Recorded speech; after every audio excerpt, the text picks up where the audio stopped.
नमस्कार दोस्तों, आज हम लोग एसएससी जीडी रीजनिंग का प्रैक्टिस सेट नंबर 6 करेंगे। अगर यदि इससे पहले का वीडियो आप लोगों ने नहीं देखा है तो देख सकते हैं। मैं आज ही इसका प्लेलिस्ट क्रिएट कर दूंगा, आप लोग पूरा वीडियो देख लीजिए। समय आपके पास बहुत कम बचा हुआ है, आप जितना प्रैक्टिस करेंगे आपके लिए उतना ही अच्छा होगा। तो आइए आज की क्लास को हम स्टार्ट करते हैं। और जो भी चैनल पर नए हैं एक बार आप चैनल को जरूर सब्सक्राइब करके बेल आइकन को प्रेस कर दीजिएगा। तो देखते हैं आज का पहला सवाल क्या है। बोला गया है बर्फ का जो संबंध शीतलता से है वही संबंध पृथ्वी का इस क्वेश्चन मार्क से होगा। तो देखिए बर्फ में एक गुण होता है क्या कि वह शीतलता होता है, मीन्स उसमें ठंडापन होता है।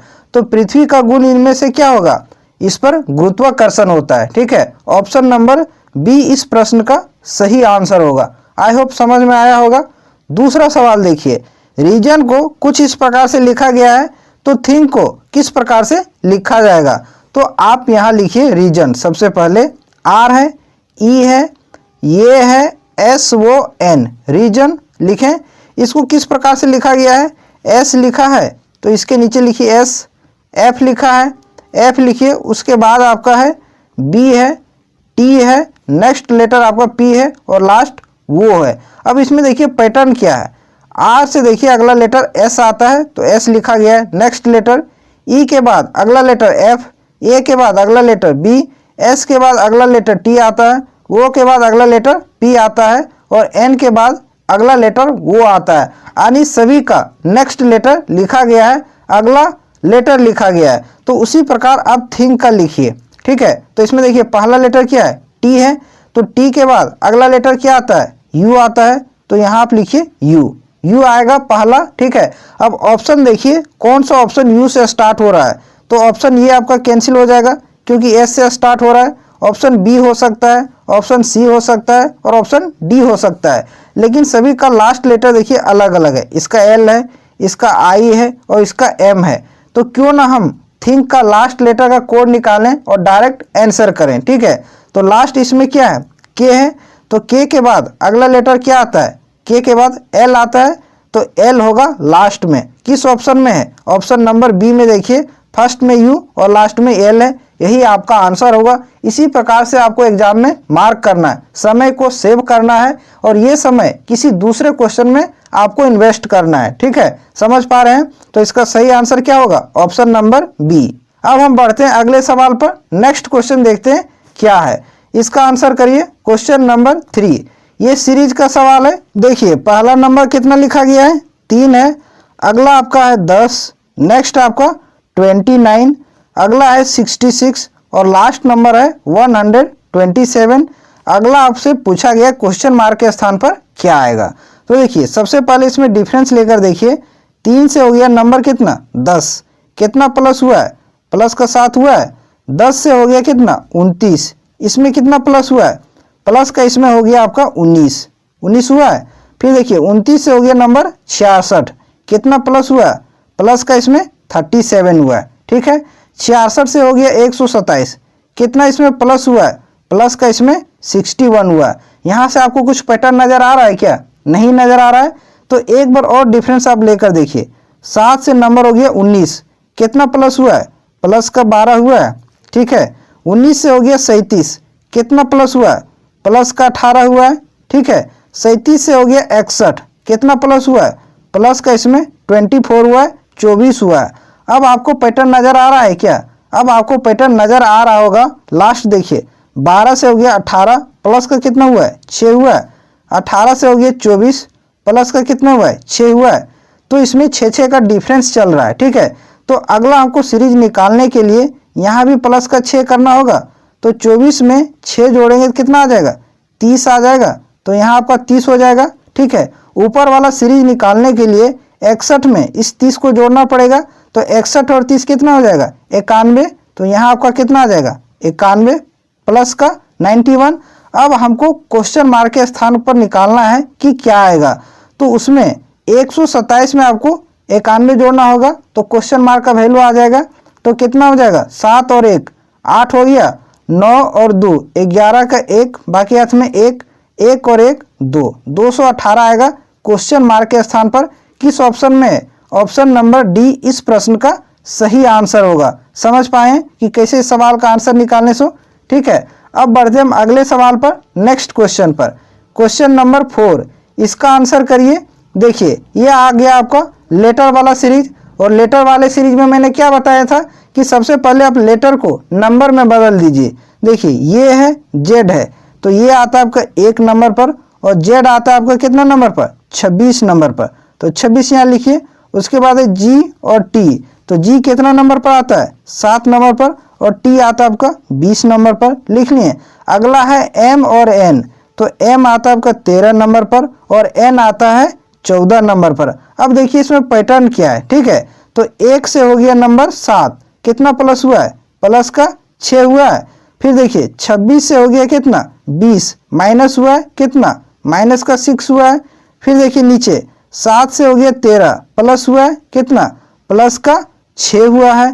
फिर देखिए 20 से हो गया 14, क्या हुआ है? माइनस कितना? माइनस का 6 हुआ है। तो देखिए इसमें पैटर्न क्या चल रहा है? पहले में प्लस का 6 हो रहा है, अगले में माइनस का 6 हो रहा है। इस प्रकार से पैटर्न चल रहा है। तो अगला आपको क्वेश्चन मार्क के स्थान पर क्या आएगा उसको आपको निकालना है।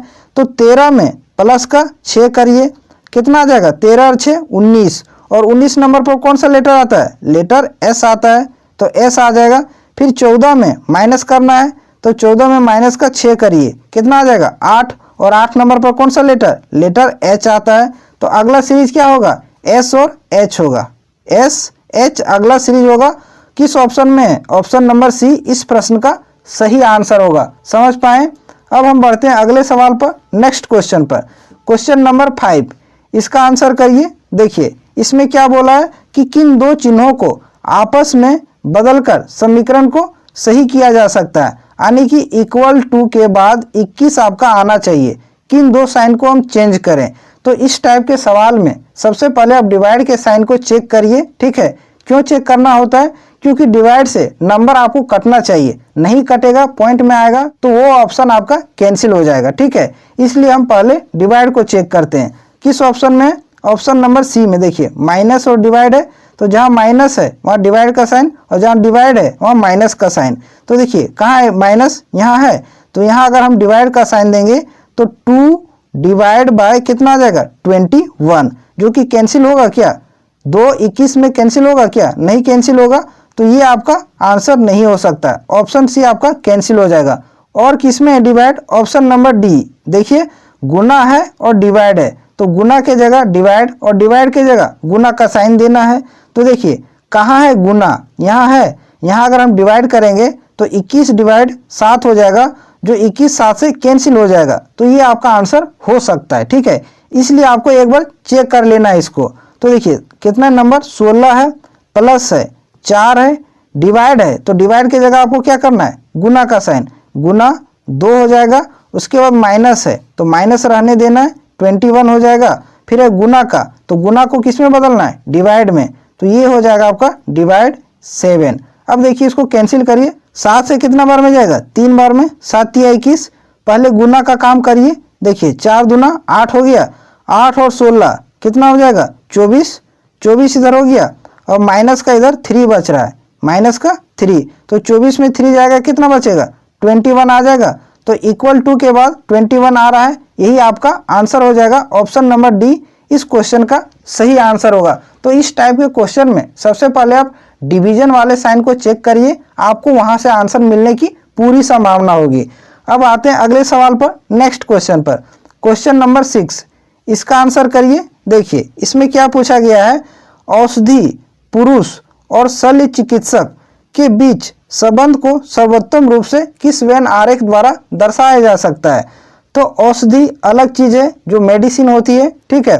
पुरुष और शल्य चिकित्सक ये हो सकते हैं, इन दोनों के बीच में रिलेशन हो सकता है कि कुछ पुरुष शल्य चिकित्सक हो सकते हैं या फिर कुछ शल्य चिकित्सक पुरुष हो सकते हैं, लेकिन सभी पुरुष शल्य चिकित्सक नहीं हो सकते हैं, ठीक है। या फिर सभी शल्य चिकित्सक पुरुष नहीं हो सकते हैं। तो इन दोनों में कुछ का रिलेशन बनेगा, ठीक है। ये हो गया आपका पुरुष, ठीक है। ये हो गया पुरुष, इसका कुछ हिस्सा शल्य चिकित्सक होगा, ठीक है। इसका कुछ हिस्सा शल्य चिकित्सक होगा और औषधि जो है वो आपका अलग होगा। इन दोनों के बीच में कोई रिलेशन नहीं होगा। तो इस प्रकार से इसका डायग्राम बनेगा। किस ऑप्शन में है? ऑप्शन नंबर सी देखिए इस प्रश्न का सही आंसर है। ये हो जाएगा आपका पुरुष, ये शल्य चिकित्सक, ये हो गया आपका औषधि। समझ पाए इस सवाल को? अब बढ़ते हैं अगले सवाल पर, नेक्स्ट क्वेश्चन पर। क्वेश्चन नंबर 7, इसका आंसर करिए। देखिए सिंगर को कुछ इस प्रकार से कोडिंग किया गया है, तो उसी कूट भाषा में जिंजर को किस प्रकार लिखा जाएगा ये आपसे पूछा गया है। तो यहाँ आप लिखिए सिंगर, SINGER, सिंगर हम लिख लिए। अब इसका देखिए कोड क्या लिखा गया है, ये IB, यहाँ लिखते जाइए। ये लिखा है I है, उसके बाद आपका क्या है B है, C है, E है और D है। आपसे किसका कोड पूछा गया है? कोड पूछा गया आपसे जिंजर का, GIN, ठीक है, GER, इसका कोड आपसे पूछा गया है। तो इसमें देखिए सबसे पहले रिलेशन निकालिए कि सिंगर को किस प्रकार से लिखा गया है। तो यहाँ आपको कुछ नजर आएगा, एक पैटर्न नजर आएगा कि सिंगर में देखिए सेकेंड लेटर आपका आई है, ठीक है, वोवेल है, और वोवेल को एज इट इज कोडिंग किया है। आई को आई लिखा है, और कहाँ वोवेल है देखिए ई है, तो ई भी आपका वोवेल है, इसको ई को ई ही लिखा है। यानी कि जो वोवेल होगा उसका कोड वही होगा, जो वोवेल होगा उसका कोड सेम लेटर होगा, उसमें कोई चेंज नहीं करना है। आपसे जिंजर का कोड पूछा गया है, तो जिंजर में जो जो भी लेटर का प्रयोग किया गया है वो सारा लेटर सिंगर में मौजूद है, देख सकते हैं, ठीक है। तो जो जिसके सामने है वही उसका कोड होगा। तो देखिए एस के सामने ये है तो एस का कोड ये है, एन के सामने बी है तो एन का कोड बी है, जी के सामने सी है तो जी का कोड सी है, आर के सामने डी है तो आर का कोड डी है। इसमें कोई एक्स्ट्रा दिमाग आपको नहीं लगाना है, ठीक है। अब जी का कोड हमको चाहिए जिंजर में, तो जी का कोड क्या है, यहाँ देखिए जी का कोड सी है, तो यहाँ भी जी का कोड क्या होगा, सी हो जाएगा। अब अगला देखिए आपका क्या है, आई, आई वोवेल है, तो जो वोवेल होगा उसका कोड सेम वही लेटर होगा, ठीक है। तो आई का आपको आई लिखना है, इसमें आपको कोई चेंज नहीं करना है। अब चाहिए आपको एन का कोड, ठीक है। एन का कोड क्या है, यहाँ देखिए एन का कोड इसमें बी लिखा गया है, तो यहाँ भी आपका क्या हो जाएगा, बी हो जाएगा। जी है, जी का कोड क्या है, जी का कोड देखिए इसमें सी है, तो यहाँ भी सी हो जाएगा। अगला लेटर देखिए क्या है, ई है, और ई वोवेल है, तो वोवेल को एज इट इज लिखना है, इसमें कोई चेंज नहीं करना है, तो ई का कोड ई होगा, ठीक है। आर है, आर का कोड क्या होगा, आर का कोड देखिए सिंगर में क्या है, डी है, तो यहाँ भी आपका क्या हो जाएगा, डी हो जाएगा, ठीक है। तो जिंजर को किस प्रकार से लिखा जाएगा, CIBCED, किस ऑप्शन में है, CIBCED, ऑप्शन नंबर बी इस प्रश्न का सही आंसर होगा, ठीक है। समझ पाए इस सवाल को? अब हम चलते हैं अगले सवाल पर, नेक्स्ट क्वेश्चन पर। क्वेश्चन नंबर 8, इसका आंसर करिए। देखिए यदि k बराबर 11 है तथा थैंकफुल बराबर 93 है तो सरप्राइज इज इक्वल टू कितना होगा। तो यहाँ आपको एक हिंट दे दिया गया है कि k को 11 लिखा जा रहा है, यानी k जो है 11 नंबर पर आता है, ये आपका सही है, ठीक है। तो यहाँ से आप थैंकफुल का सभी लेटर का प्लेस वैल्यू लिखिए और उसको जोड़कर देखिए 93 आ रहा है कि नहीं आ रहा है। तो टी देखिए इसमें पहला क्या लेटर है, टी, और टी कितना नंबर पर आता है, टी आता है 20 नंबर पर, तो यहाँ लिखिए 20। उसके बाद अगला लेटर है एच, और एच आता है 8 नंबर पर। नेक्स्ट है ये 1 नंबर पर आता है। अगला लेटर एन है 14 नंबर पर आता है। के है 11 नंबर पर आता है। एफ है, एफ कितना नंबर पर, 6 नंबर पर। नेक्स्ट लेटर यू है, और यू आता है आपका 21 नंबर पर। लास्ट है एल, एल आता है 12 नंबर पर। अब इन सबको जोड़िए, देखिए ये 93 आ रहा है कि नहीं आ रहा है, ठीक है। इसको हम जोड़ते हैं, देखिए 20 और 8 कितना हो गया, 28, और 1 29, 29 और 14 कितना हो गया, 43, 43 और 11 54, 54 और 6 60, 60 और 21 कितना हो जाएगा, 60 और 21 81, और 12 93, 93 आ जा रहा है। यानी सभी लेटर का प्लेस वैल्यू लिखा गया है, उसको जोड़ दिया गया है, ठीक है। तो उसी प्रकार से हम सरप्राइज का भी कोड निकाल लेंगे। तो एस कितना नंबर पर आता है, 19 नंबर पर, 19 लिखिए। अगला लेटर है यू, 21 नंबर पर आता है, 21 लिखिए। नेक्स्ट है आपका आर, 18 नंबर पर आता है। पी है 16 नंबर पर आता है। आर है 18 नंबर पर आता है। नेक्स्ट है आई, 9 नंबर पर। एस है 19 नंबर पर। ई है 5 नंबर पर। अब इन सभी को जोड़ दीजिए, जो आएगा वही इसका आंसर होगा। देखिए 5 और 9 14, 14 और 9 कितना होता है, 14 और 9 23, 23 और 8 31, 31 और 6 37 और 8 45 और 1 46, 46 और 9 कितना हो जाएगा 55, 55 का 5 बाकी हाथ में 5, 5 और 1 6, 6 और 2 8, 1 9, 1 10, 11 और 12 कितना आ जा रहा है 125। इसका सही आंसर क्या हो जाएगा सरप्राइज का 125 किस ऑप्शन में है? ऑप्शन नंबर सी इस प्रश्न का सही उत्तर होगा। समझ पाए? अब आते हैं अगले सवाल पर, नेक्स्ट क्वेश्चन पर। इसका आंसर करिए। देखिए ये आपका कथन और निष्कर्ष वाला सवाल है, लेकिन थोड़ा सा ये लॉजिकल सवाल है, इसमें आपको सोचना है। ठीक है, हमें ईमानदार व्यक्ति पर भरोसा कर लेना चाहिए। कहने का अर्थ यहाँ समझिए, बोला गया है कि हमें ईमानदार व्यक्ति पर भरोसा कर लेना चाहिए, यानी 100% नहीं बोला गया है कि हमें ईमानदार व्यक्ति पर भरोसा कर ही लेना चाहिए। कर लेना चाहिए मीन्स 100% नहीं है, कुछ पर नहीं भी किया जा सकता है, ये इसके कहने का अर्थ है। अब निष्कर्ष नंबर 1 पढ़िए। ईमानदार व्यक्ति हमेशा सच्चा होता है। ईमानदार व्यक्ति हमेशा सच्चा होता है। आपको अपने अनुसार नहीं सोचना है। ठीक है, इस कथन के अनुसार आपको सोचना है कि ईमानदार व्यक्ति हमेशा सच्चा होता है क्या। अगर होता तो यहाँ ये कथन नहीं कहा जाता कि ईमानदार व्यक्ति पर हमें भरोसा कर लेना चाहिए। ठीक है, तो ये आपका पहला क्या हो जाएगा, गलत हो जाएगा। ईमानदार व्यक्ति हमेशा सच्चा नहीं होता है, पहला गलत। दूसरा पढ़िए, प्रायः लोग ईमानदार व्यक्ति पर विश्वास करते हैं। प्रायः मीन्स जनरली, अधिकांश, यानी 100% नहीं कह सकते हैं। अधिकांश यानी अधिकतर ईमानदार व्यक्ति पर हम भरोसा कर लेते हैं, और वही कथन में बोला गया है हमें ईमानदार व्यक्ति पर भरोसा कर लेना चाहिए। तो ये आपका सही हो जा रहा है। ठीक है, ये आपका सही हो रहा है, तो दूसरा निष्कर्ष आपका सही हो जाएगा। ठीक है, समझ पा रहे हैं? अब तीसरा निष्कर्ष देखिए, ईमानदार व्यक्ति भी धोखा दे जाते हैं, ये कहा गया है। अब कथन पढ़िए, हमें ईमानदार व्यक्ति पर भरोसा कर लेना चाहिए, मतलब 100% नहीं कर लेना चाहिए, क्योंकि वे भी धोखा दे सकते हैं, पॉसिबल है, देयर इज अ पॉसिबिलिटी। तो इसके अकॉर्डिंग तीसरा भी आपका क्या हो जा रहा है, फॉल्स हो जा रहा है। तो एक ही यहाँ निष्कर्ष पालन कर रहा है, और कौन सा निष्कर्ष पालन कर रहा है, निष्कर्ष नंबर 2। ठीक है, किस ऑप्शन में? ऑप्शन नंबर बी इस प्रश्न का सही आंसर होगा। समझ पाए इस सवाल को? अब हम बढ़ते हैं अगले सवाल पर, नेक्स्ट क्वेश्चन पर। ये आपका थोड़ा लॉजिकल सवाल था, इसमें आपको थिंकिंग पावर आपकी कितनी अच्छी है इसमें आप ट्राई कर सकते हैं। अब इस प्रश्न का आंसर करिए, क्वेश्चन नंबर 10 का। इसका सही आंसर क्या होगा? इस क्वेश्चन मार्क के स्थान पर क्या आएगा? तो इसमें आप गौर से देखिए तो आपको कुछ नजर आएगा। ठीक है, बहुत ही आसान है, गौर से इसको केवल देखिए। 1 और 2 इन दोनों को जोड़ दीजिए, कितना आ जाएगा? 3 आ जाएगा, और इस 3 को यहाँ लिखा गया है। समझ पाए?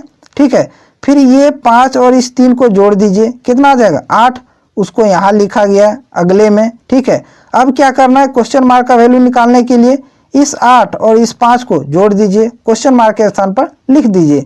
तो 8 और 5 कितना होता है? 13। तो क्वेश्चन मार्क के स्थान पर क्या आ जाएगा? 13 आएगा। किस ऑप्शन में? ऑप्शन नंबर बी में। बहुत ही आसान सवाल था, केवल इसको ऑब्जर्व करना था। ठीक है, अगले सवाल पर आए, नेक्स्ट क्वेश्चन पर।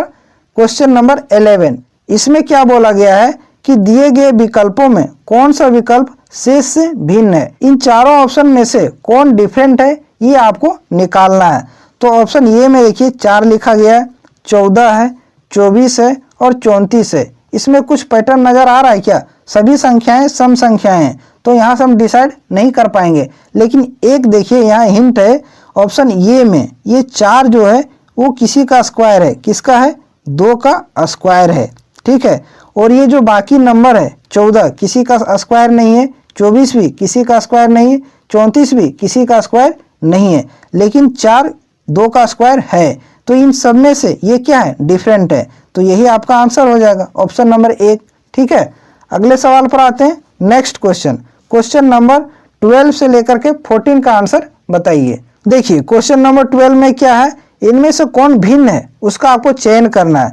पहला लिखा गया है ऑप्शन में मिजोरम है, सिक्किम है, कोहिमा है और मणिपुर है। तो इसमें क्या है, इन सब में से कौन डिफरेंट है? तो मिजोरम ये राज्य का नाम है, ठीक है, पूर्वोत्तर राज्य है। सिक्किम भी राज्य का नाम है, पूर्वोत्तर राज्य है।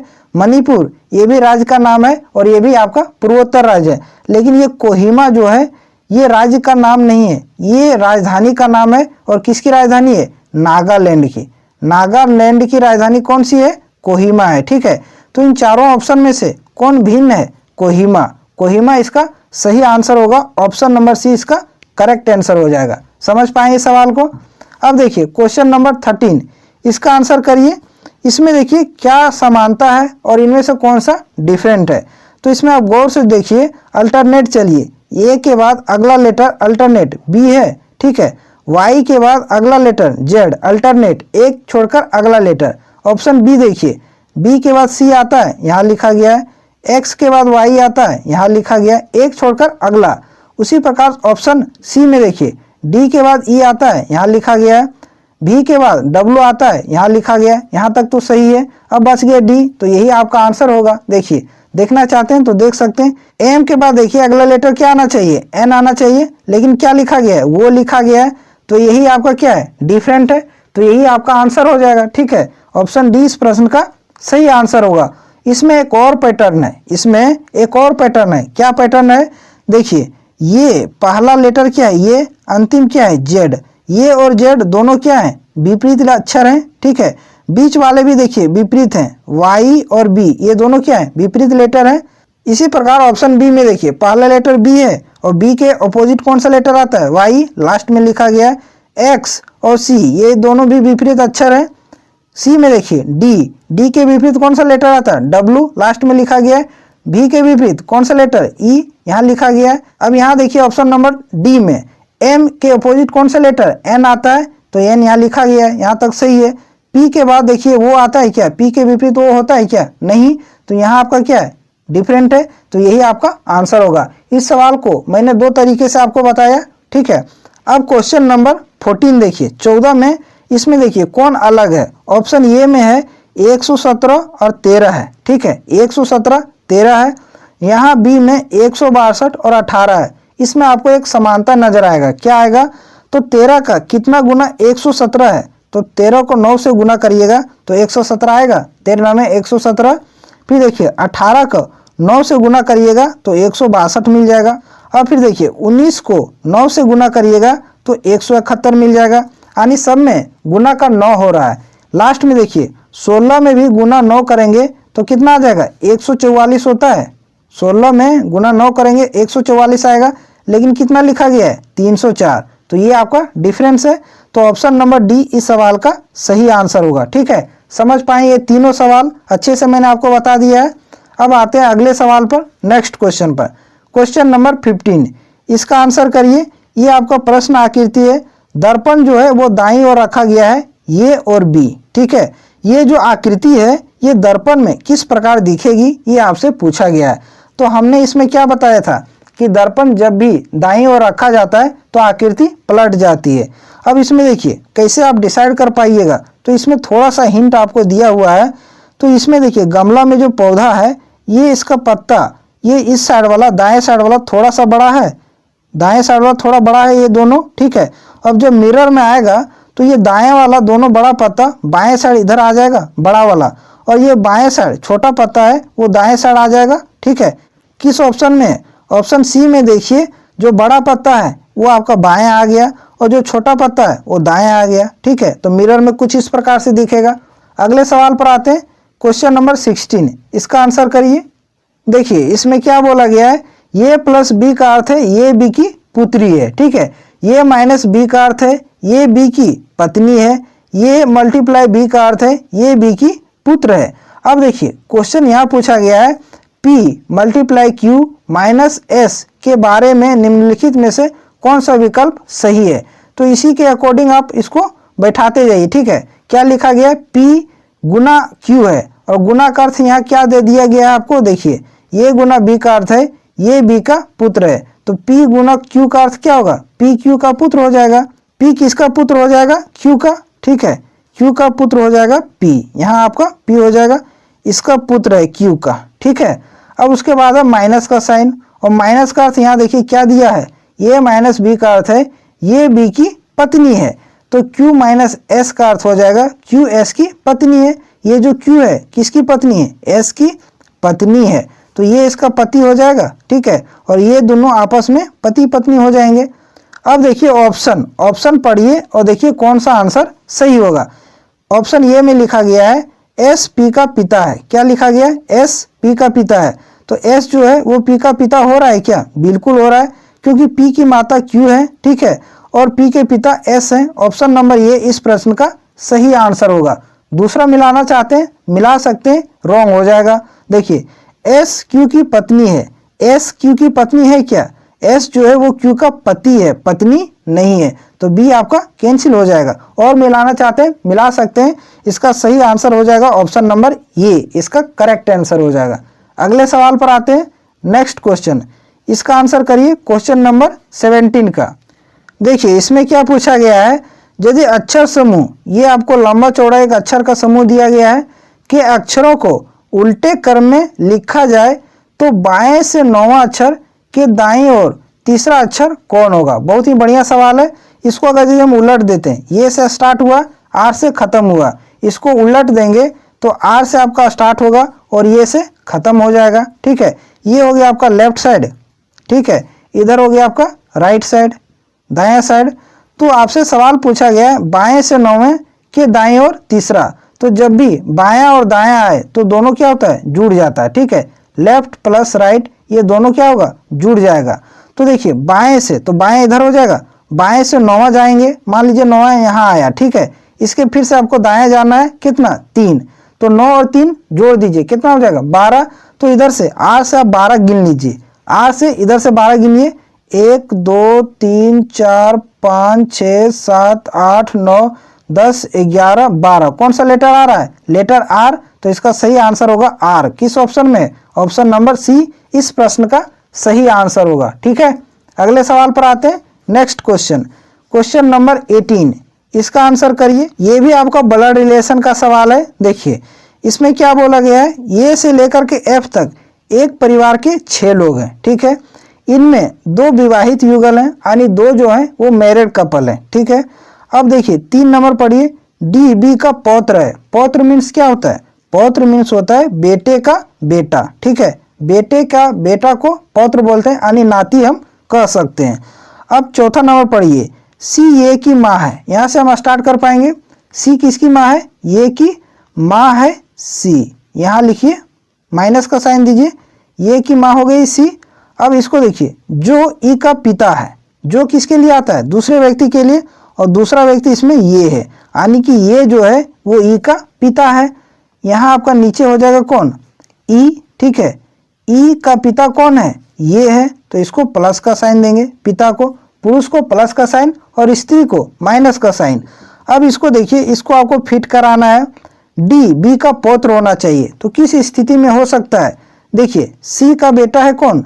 ये, ठीक है, सी का बेटा ये है, और 2 मैरिड कपल होना चाहिए, 2 विवाहित युगल होना चाहिए। तो बी का बेटा भी हो जाएगा कौन? ये, तभी बी का पौत्र हो जाएगा डी, ठीक है। यानी कि ये के बेटा हो जाएगा कौन? डी हो जाएगा, और डी बी का पौत्र हो जाएगा। समझ पा रहे हैं? तो बी यहाँ कौन हो जाएगा? पुरुष हो जाएगा, और ये दोनों पति पत्नी हो जाएंगे। इस प्रकार से व्यक्ति है कितना? 6। अभी बैठे हैं कितना? 5 हुए हैं। बच रहा है कौन? एफ बच रहा है, ठीक है। तो एफ किसी की पत्नी हो जाएगी, किसकी? ये की पत्नी हो जाएगी एफ, ठीक है, ये की पत्नी, क्योंकि इसमें परिवार में 2 विवाहित युगल हैं, तो सी और बी विवाहित हो गए, ये और एफ विवाहित हो गए। अब सवाल देखिए क्या पूछा गया है, ई डी का कौन है? यानी डी ई को क्या कहेगा? डी ई को क्या कहेगा? ये डी ई को क्या कहेगा? तो ये का बेटा है डी, लेकिन ई जो है वो बेटा है कि बेटी है, इसका जेंडर डिफाइन नहीं है, ठीक है। तो हम क्या कह सकते हैं, यानी डी का ये भाई या तो बहन हो सकता है, दोनों में से कोई एक ही हो सकता है, या बहन या फिर भाई। किस ऑप्शन में है? ऑप्शन नंबर सी देखिए, बहन या भाई इस प्रश्न का सही आंसर होगा, ठीक है। अगले सवाल पर आते हैं, नेक्स्ट क्वेश्चन पर। क्वेश्चन नंबर 19, इसका आंसर करिए। ये आपका सीटिंग अरेंजमेंट का सवाल है। 6 व्यक्ति एक वृत्ताकार पथ पर इस प्रकार बैठे हैं कि उनका मुख केंद्र की ओर है। कितने व्यक्ति हैं? 6 व्यक्ति हैं। तो सबसे पहले हम एक वृत्त बना लेते हैं, ठीक है। हम एक वृत्त बना लिए, इसमें 6 लोगों को बैठा देते हैं, 6 लोगों को इसमें मार्क कर देते हैं, 1 2 3 4 5 6, सभी केंद्र की ओर बैठे हैं, ठीक है। अब क्वेश्चन पढ़िए, पी क्यू के बाएं दूसरे स्थान पर बैठा हुआ है। तो यहाँ से हम स्टार्ट कर लेंगे, लेकिन इससे संबंधित और लाइन नहीं लिखा गया है, इसलिए आप अगली लाइन पढ़िए। आर और एस के बीच टी बैठा हुआ है। आर और एस के बीच में कौन बैठा हुआ है? टी बैठा हुआ है। तो इस प्रकार हम बैठा सकते हैं यहाँ एस को, यहाँ हम आर को बैठा सकते हैं, इन दोनों के बीच में टी को यहाँ बैठा सकते हैं। लेकिन ये भी हो सकता है कि एस यहाँ बैठे और आर आपका यहाँ बैठे, इन दोनों के बीच में टी। इस प्रकार से आपका ये टी फिक्स है कि टी जो है वो आर और एस के बीच में बैठा हुआ है। ठीक है, यहाँ तक क्लियर है। अब अगली लाइन पढ़िए। यू आर के सामने नहीं बैठा हुआ। यू जो है वो आर के सामने नहीं है। अगर यार आपका यहाँ बैठेगा तो यू यहाँ नहीं बैठ सकता है। अगर यार यहाँ बैठता है तो यू यहाँ नहीं बैठ सकता है। तो कहाँ बैठ सकता है यू? एक ही जगह खाली बच रहा है, यहाँ। यहाँ आपका यू बैठ जाएगा। ठीक है, समझ पा रहे हैं? अब पहली लाइन को पढ़िए। पी क्यू के बाएं दूसरे स्थान पर बैठा हुआ है। पी जो है वो क्यू के बाएं दूसरे स्थान पर होना चाहिए। तो क्यू के बाएं यहाँ आपका क्यू हो जाएगा, इसके बाएं से दूसरे स्थान पर 1 2, पी आपका यहाँ बैठ जाएगा। इस प्रकार से आपका सारा अरेंजमेंट हो गया है। लेकिन आपका आर और एस इन दोनों का प्लेस डिफाइन नहीं हुआ है। ठीक है, एग्जैक्ट पोजीशन इन लोगों का नहीं है। अब क्वेश्चन पढ़िए। क्यू के ठीक दाएं कौन बैठा है? क्यू के ठीक दाएं कौन बैठा है ये आपसे पूछा गया है। तो क्यू कहाँ है? ये आपका क्यू। इसके ठीक दाएं कौन है? तो एस भी हो सकता है, आर भी हो सकता है। हम डिसाइड नहीं कर पा रहे हैं। ठीक है, क्योंकि इन दोनों का पोजीशन एग्जैक्ट नहीं है। तो इसका सही आंसर आप क्या मार्क करेंगे? ज्ञात नहीं किया जा सकता है। ठीक है, या तो आपका एस होगा या तो यार होगा, इन दोनों में से कंफर्म नहीं है। तो उस केस में ज्ञात नहीं कर सकते, ये आंसर आपको मार्क करना है। ठीक है, समझ पाए इस सवाल को? अब हम आते हैं अगले सवाल पर, नेक्स्ट क्वेश्चन पर, क्वेश्चन नंबर 20 और आज के सेशन का आखिरी सवाल। इसका आंसर देखते हैं कौन कौन कमेंट करके बताता है। ठीक है, ये आपका होमवर्क है और आज आपको थोड़ा सा मॉडरेट टाइप का होमवर्क दिए। देखते हैं कि कौन इसका आंसर सही कर पाता है। इस टाइप का सवाल आपके एग्जाम में पूछा जाएगा। कौन कौन इसका सही आंसर कर पाता है कमेंट करके जरूर बताइएगा। और आज की क्लास आपको कैसी लगी जरूर बताइएगा। और जो भी चैनल पर नए हैं चैनल को जरूर सब्सक्राइब करके बेल आइकन को प्रेस कर दीजिएगा। आज रात 8 बजे आपके सामने मैं लाइव आऊँगा हिंदी का सेशन लेकर के, इसलिए आप सभी लोग उसमें जरूर जुड़िएगा। ठीक है, चलिए फिर मिलते हैं अगली क्लास में।